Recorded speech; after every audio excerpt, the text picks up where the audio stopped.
Hey, I've got everything all set up. Thomas, he called. Are you guys almost here? Yeah, we're getting ready to order. Order? Yeah, we told you we'd be there in 5 minutes after dinner. Oh, you guys are getting dinner. Yeah, that's what we told you. Oh, I You didn't. got everything set up? Did that horse costume come in? Kinda. What do you mean by that? I mean, it's equestrian for sure. And I didn't get the knight helmet like we had planned. So, I mean, I think it'll work. I think we can make it work. I'll get a Coke Zero. Oh, you guys are just ordering drinks right now. Wait, I can order you a drink. Yeah, give me a Waikiki. I'll get a Waikiki, 44 ounces with zero sugar. Okay, well, yeah, sounds like you got everything set up. After we're done ordering our dinner, we'll be on our way over. Okay. Yeah, have fun, guys. Okay, bye, Oz. Bye.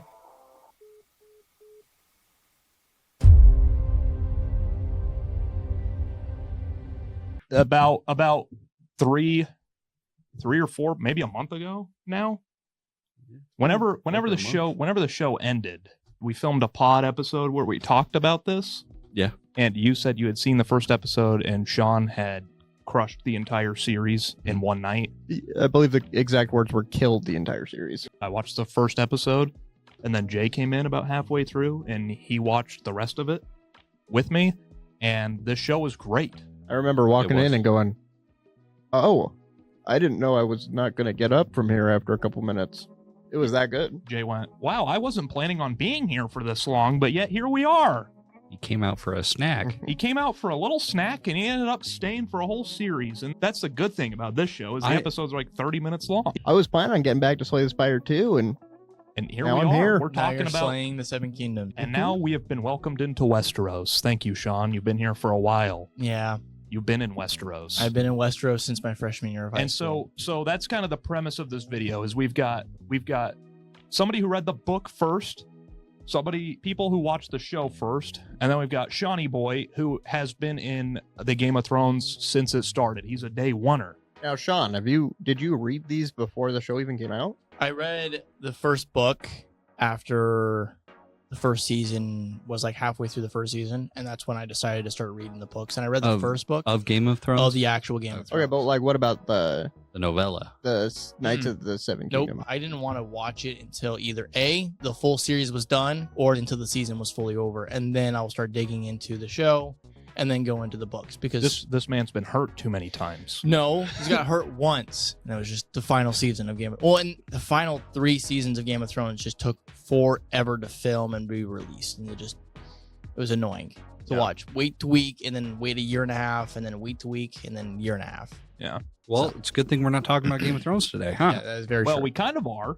We're kind of talking about Game of Thrones universe. It's kind of like the Hobbit for the Game of Thrones, no? Yes. This is what spawned Westeros. In many ways, I would say, because the Game of Thrones itself is very graphic and dark and explicit in nature, and this is very not that. Yeah, there's a couple of times where it talks about like kind of explicit themes, but it never goes into detail. No, I mean there's language. It's definitely rated R. Yeah. Like that is still there, but it's something that I would be much more comfortable watching with grandma than I would with except for the first and second episode.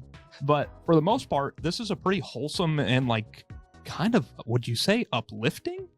Yeah. Like weirdly enough, definitely not like, grimdark. No, it's not. It's not dark. It gets to those places. It definitely is like it's a little bit of a darker tone in parts, but for the most part, there's a clear villain. There's a clear villain. There's clear good guys. There's people to root for, and I think I've been conditioned to where the characters that I like expected to like heel turn and like, okay, this guy's doing a good thing. He's not going to be a good guy. Yeah. He like is still a good guy at the end. And I'm like, I kind of loved this show. Like to me, this is like what I want in a fantasy TV series. Well, and there's a very simple beauty to it. There's nothing complex. There's no crazy story that unfolds. It's very linear, and it doesn't try to tell a story that's bigger than it needs to be. No, it's very character focused. You got Dunk and Egg, and those are your main guys. You have side characters, and the side characters are great. They're also great. The differences between the book and the show, because we've all read the book now, we've all watched the show now. Going forward, we're going to be talking spoilers. This is going to be very spoiler filled. If you haven't watched A Night of the Seven Kingdoms, do it. You're doing yourself a disservice by not watching this show. It's great. Agreed. Now, would you say that you would have liked to have read the book first? No, actually, I think I really benefited from watching the show I agree.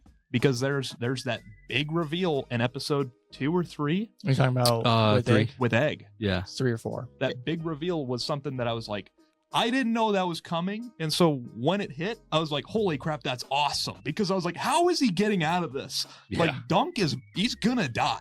Like, he just punched a Targaryen in the face. Like, they're set up to be these, like, dark, evil people who, like, if you mess with them, they're going to kill you. Like, they're more powerful than you. You're a simple hedge knight. And so when Egg comes up and he's like, let them go, brother. Or let him go, brother. And I'm like, whoa, wait a minute. This is the kid. Oh!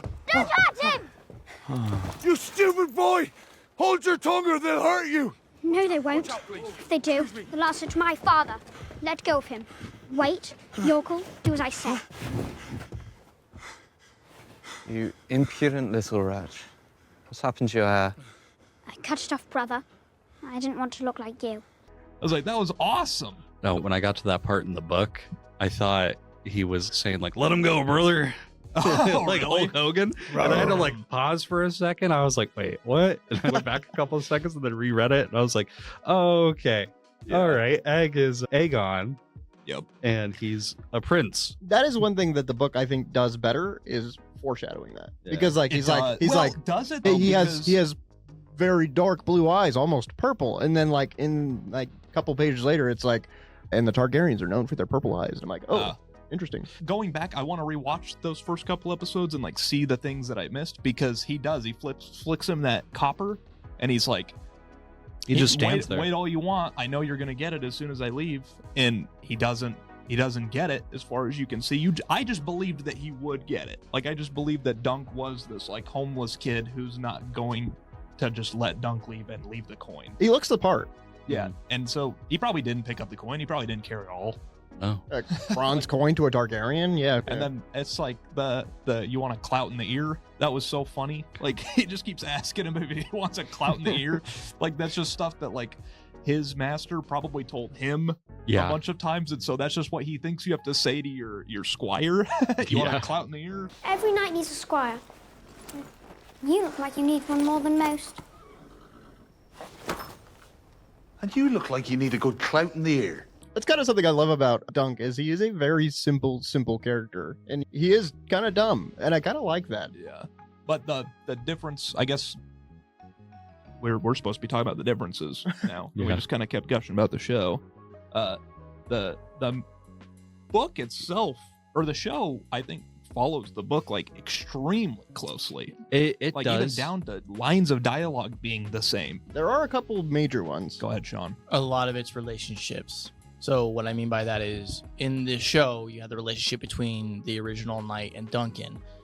In the book, he's very much honorable, like everything like that. The knight is the original knight. But in the show, it shows he's like drunk. Yeah, that's true. But then you had a lot more of a relationship with Baratheon in the show. Which one's Baratheon? The girl? No, the main guy who he dances with in the show. Oh, like Lionel. Yeah, Lionel. Was he even in the book? Yeah, Yes. he's in the book. But he's a very minor But character. that's the thing. very It's, minor. it's the show. The show gives more people a relationship than Agreed. the book does. Frankly, I like. I did too. I think think- that was a good addition. Everything that was adapted was expounded on, which I think is perfect. I think that was the big thing. Was this particular show expounded more information, and that's when I was listening to the book today. I was like, man, the show had more information than the book did. Like it expounded a lot more information. It had a lot more things in it than the actual book did. And I'm like, the book just helps get inside the mind of Duncan Yeah, and anything agreed. else.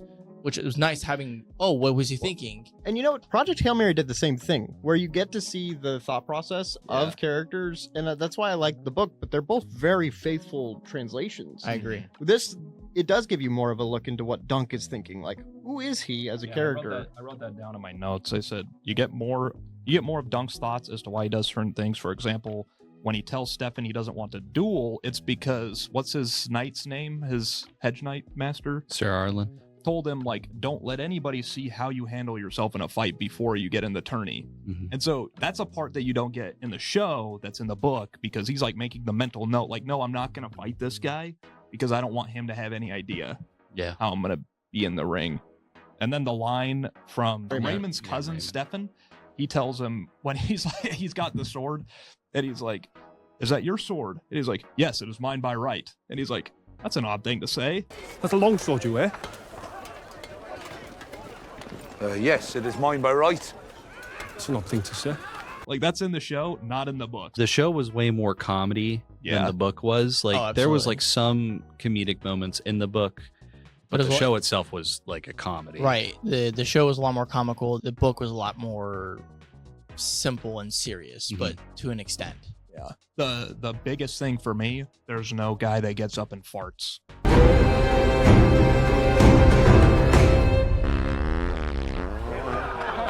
No. I was waiting for that. I'm like, he's doing his circle, he's giving his epic speech, and that guy just gets up and he farts.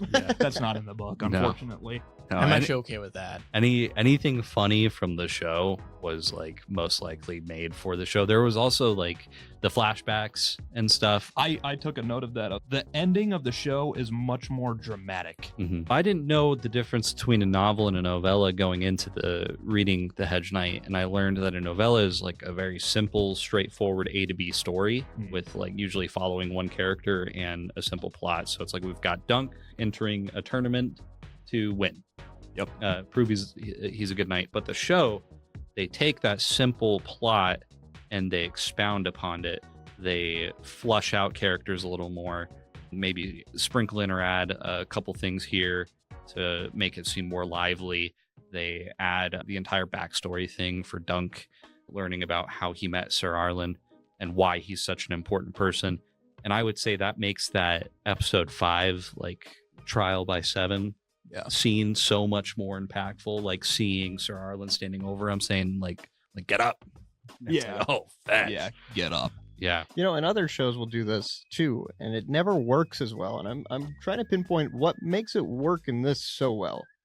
Like, why does this work? Whereas like something from, because they're not doing The Hobbit. They're not like expounding this like 300-page book into like 3.5 hour long movies. This is like 6.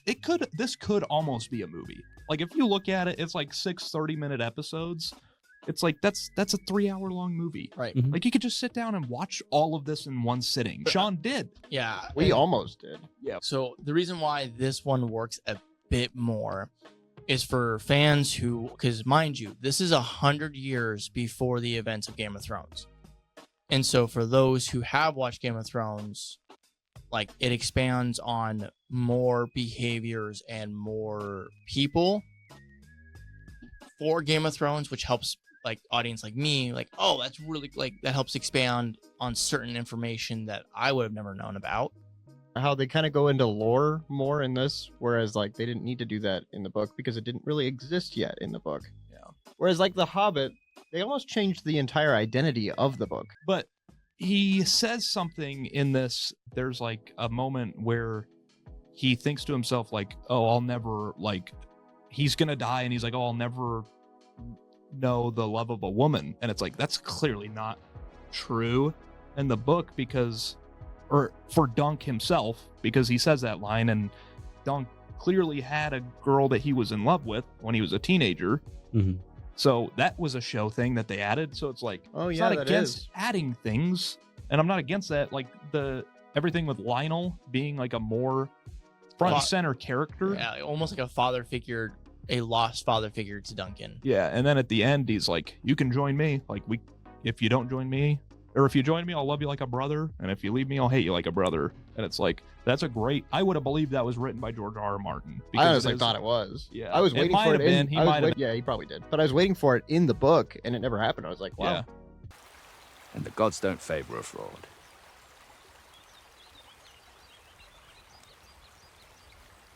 Then why have they favoured me? This is not favor. This is mockery. Okay. And then the Targaryens are much more sympathetic in this book. Yes. Or in the show, I mean. In the show, they're much more sympathetic than they are in the book. I took a note. Valar, the main Targaryen, the uncle, what's his name? Anybody remember? Aaron. So it's his son. He has a moment with Dunk.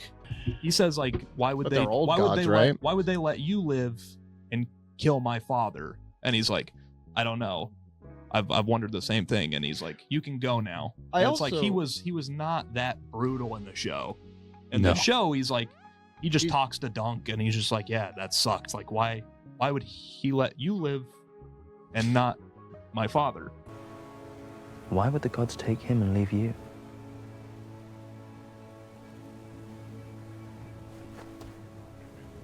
I've wondered the same. Oh, Egg's dad is much more sympathetic as well. That's another character where it's like, in the book, he's kind of a jerk. Yeah. Versus in the show, he's like, there's that extra line of dialogue that like takes it from him being cold, and there's the line of dialogue that he adds in the show where it goes from, okay, you're cold, but I get it. Where he's like, no, he's a Targaryen. He's not gonna go live out in the streets. He's not gonna be a squire to a hedge knight. And he's like, he tears up and he's like, he's all I've got left.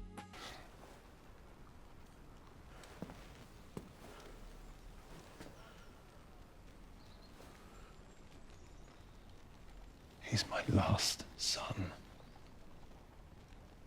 And it's like, Yeah. that's the moment you need right there. And that's not in the book. And it Yeah. makes him a much more likable character I in the agree. show because, like, you get it. Like, his first son sucks. Yeah, like that. Needless to say, there were differences. There were some scenes moved around. There were characters added, but at the end of the day, Incredibly faithful. exactly. Very much like Project Hail Mary. Yeah, this is the second project to be released in 2026 that is remarkably faithful to the source material. And both are great. And this is rare. Is this not rare? It's pretty rare. I think the show is better than the book Yeah. in this case. I do think the book is better than the movie for Project Hail Mary. But for this show specifically, I really enjoyed this show. It's my favorite show I've watched all year. Yeah. And Not to say that you shouldn't read the novella. Like if you need some like in-betweeners in between your main books. I want to talk about your experience reading the book first and then watching the show. Oh, like what? Incredibly quick read. I But like, what enjoyed did it. you? How did it affect like the reveals versus like the battle sequence? Because that entire battle sequence at the end, It was is not like very as quick and not detailed at all. Yeah. And the end is like the last 2 episodes. so big loss for me was Egg being revealed as Yeah. Prince Aegon. It wasn't like a big, I mean, it's a big reveal, but it like wasn't like a super big one in the book because in a novella, they're not just going to dwell on that and talk about how people feel about that. They're just going to keep going. And of course, there's dialogue while Dunk is in a cell talking with Egg about like, oh, like the F, why didn't you tell me? Yeah. But in the show, it like gives an opportunity to flesh that out. The battle scene in episode 5, though, was probably my favorite part. I would take out that flashback With the and- girl. yeah, and just get straight into it. I think I I know why it agree. was there, but I don't hate it. yeah, I was like every time, like every minute that went by during that flashback, I was like, I want more of the fight, please, like because it was just intense. I've seen like edits online where people add like freaking sicko mode from Travis Scott to it, and like just watching people get knocked off their horses and stuff, and it's awesome.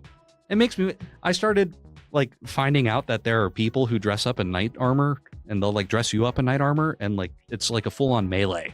They put you in like an octagon and they just Talking fight about each other. LARPing? Yeah. You want to LARP? Dude, I want to wear knight armor and I want to fight you in an octagon. But like LARPing implies that it's like fake. This is like you're No. actually throwing maces at each other. Yeah. Yeah. Yeah, it looks intense, and I love it. Like I I sent want me a reel of it last night. That's why I know what he's talking about. Yeah. No, I will say the book was a quick read, which was the first. I haven't read anything that quick before, and it was a good read, and it was a hopeful read, and it had its high, and then it had its low, and then it was like made me feel hopeful. I was like, what a good character Dunk is, and then watching the show, I knew Dunk was a good character, but they went even further to establish that. I loved the funny bits that they added because it made it enjoyable. Like if the show were just a scene for scene play of the book, I would think the book was better because it's like not as I don't know. I wouldn't want to watch what was in the book. I would want the show to be more enjoyable. And so the little humor bits definitely helped with that. Agreed.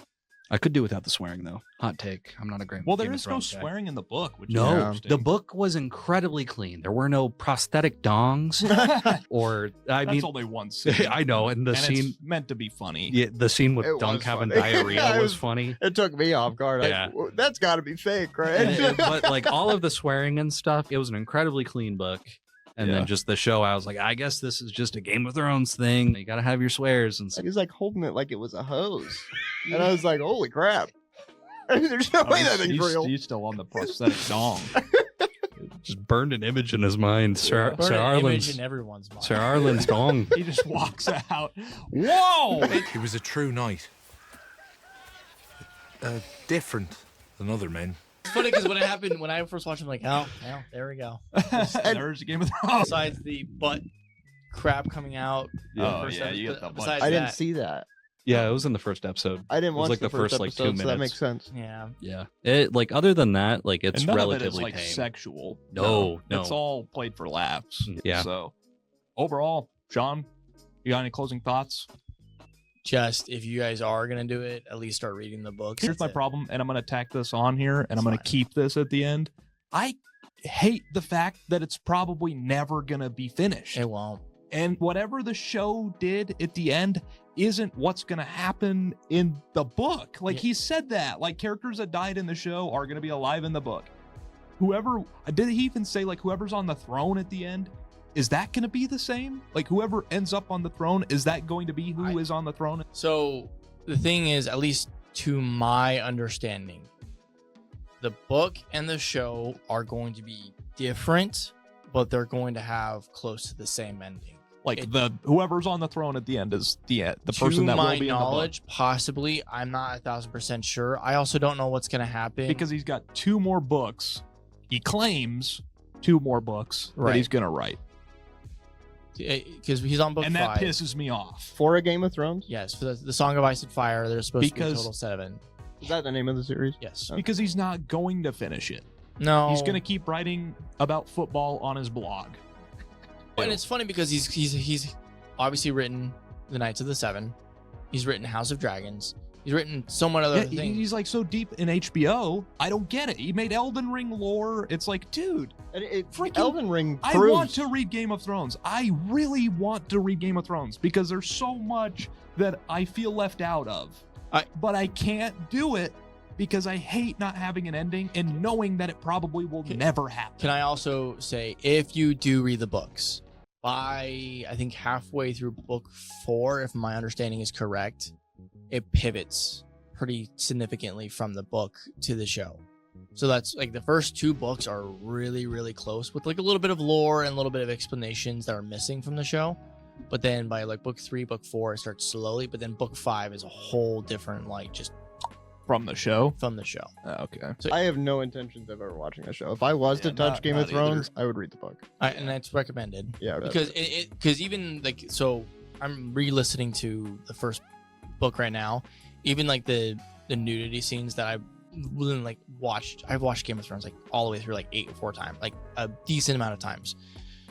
Like it's like it kind of breezes over all that stuff, and so like, but it's still there, but it's not as. I like the way George R.R. Martin writes Yes. because I read the novella of this one and I liked the way it's written. Like it's very, very well written. I also love his worlds. Like Elden Ring proves that he still got it. Yeah. Like he still can write a great world and a great lore. Like, there are names in fantasy that I'm aware of from Game of Thrones just because of how influential they are. Like, I know Westeros, I know the Targaryens, I know the Lannisters, I know Jon Snow, Ned I Stark. know Ned Stark. It's like, these are all characters that I know, but I know nothing about. If you are gonna start listening to books and shows, at least do the House of Dragons.